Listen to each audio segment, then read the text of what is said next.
มาขอเข้ามาเลยดีกราบนะพ่อจากพระเดชพระคุณหลวงพ่อแล้วก็ท่านพระอาจารย์นโรจน์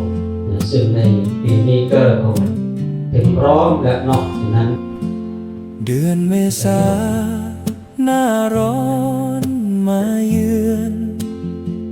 ชวนใจสะเทือนถึงวันปีใหม่เตรียมดอกมะลิน้ำออกไทยขันเงินใบใหญ่เราใส่ใจทำ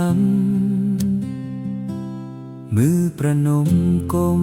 กราบพระพุทธรูปค่อยตักน้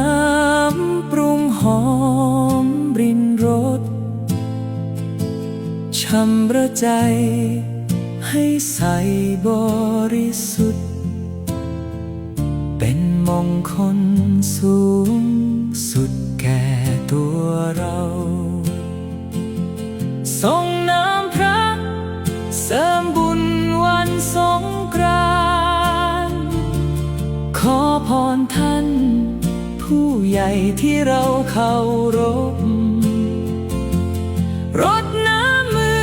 ขอขมาในทุกค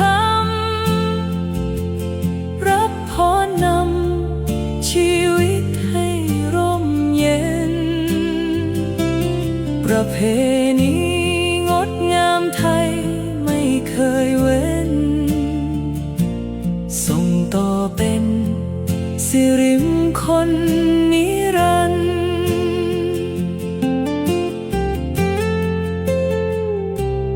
พวงมาลัยกราบลงตรงตักกล่าวคำขอพระพร้อมรอยยิ้มผู้ใหญ่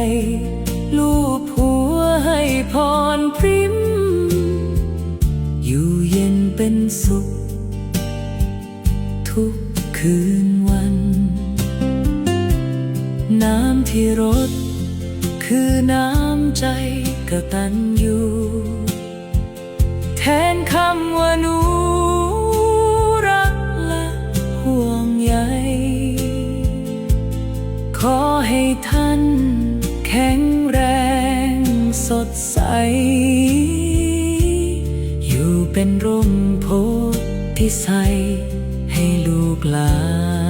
นส่งน้ำพระเสริมบุญวันสงกรานต์ขอพรท่าน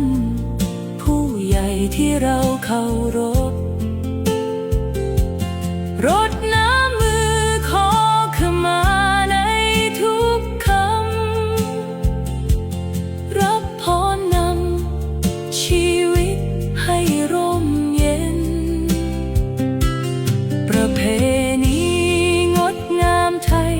ไม่เคยเว้นส่งต่อเป็นสิริมงคลนิรันดร์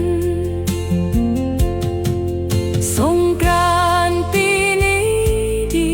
ต่อใจเพราะเราได้สืบสานประเพณีสิริมงคลมีในทุกนาทีเพราะความดีเริ่มที่ใจเราเอง